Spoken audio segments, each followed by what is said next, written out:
All right, here's Steve Phillips, our baseball insider, as the World Series shifts to Los Angeles for Monday's game number 3. And Steve, we know Bo Bichette will be in the lineup. We don't know the particulars about how exactly that knee is doing and how he's feeling right now. But based on what you've seen in games 1 and 2, Steve, do you think it is the right call to have Bichette in this lineup? I do. I think if he can play, I put him in there. I actually was impressed with what he did in game 1. He made an outstanding defensive play, got a base hit, and he got a base hit on a 3-0 count, which, by the way, I love. Hasn't been in the lineup for 6 weeks. You know you're going to get a fastball in that count, turn him loose, and he was able to punch it into right field. We saw him come in, pinch hit in game 2, stay in the game defensively. And so certainly the knee's not anywhere close to 100%. I'm not even sure it's 75%. But I'm okay with him being in the lineup. Now, the one thing I don't think is okay, though, is if they bat him 4th behind Vladimir Guerrero Jr. I think that's a mistake. Because the likelihood is, if you have a lead, at some point you take him out for defense, or you may need to pinch run for him. And if Isaiah Kiner-Falefa is that guy, and then the lineup comes back around the next time, if I'm Dave Roberts in the Dodgers dugout, I'm walking Vladimir Guerrero Jr. with Isaiah Kiner-Falefa behind him. I think you have to hit Alejandro Kirk 4th behind Guerrero just to protect those at bats late in the game, if in fact you do take Bo Bichette out for pinch runner or for defensive purposes. Game 2, the Jays were shut down after an incredible performance by Yoshinobu Yamamoto, and it's not going to get any easier in Game 3, as you know, Steve. Tyler Glasnow, what an ERA, .68 in 2 starts this postseason. What's the key for the Blue Jays against Glasnow in Game 3? Yeah, as the baseball analyst, I'll tell you, .68 ERA is very good. And so he's a tough pitcher, right? He's 6'8".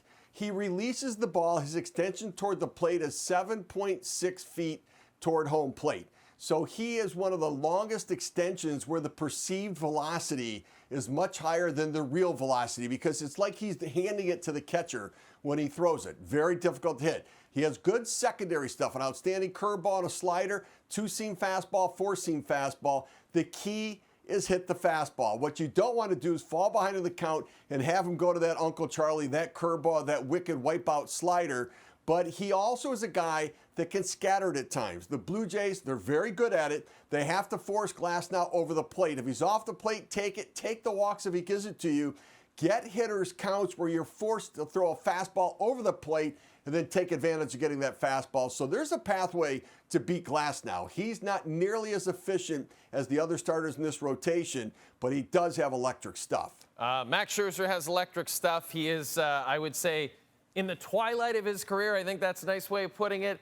But he's a battler, Steve. We know that. He gets the ball for Game 3. How do you think he matches up against this Dodger lineup?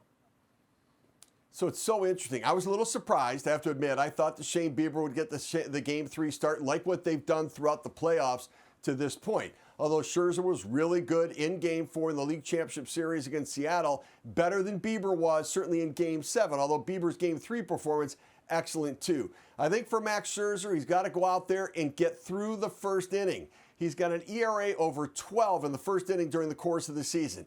You have to get through Ohtani, Betts, Freeman, and get some rhythm to his game. Get through that first inning, and his secondary stuff, that wipeout slider has to be there for him.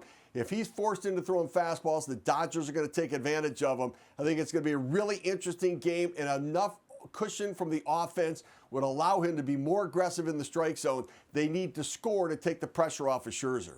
Monday will be the 4th time Max Scherzer will appear in a World Series game. Game 3 on Monday. We'll speak to this guy when it's over. This is our baseball insider, Steve Phillips.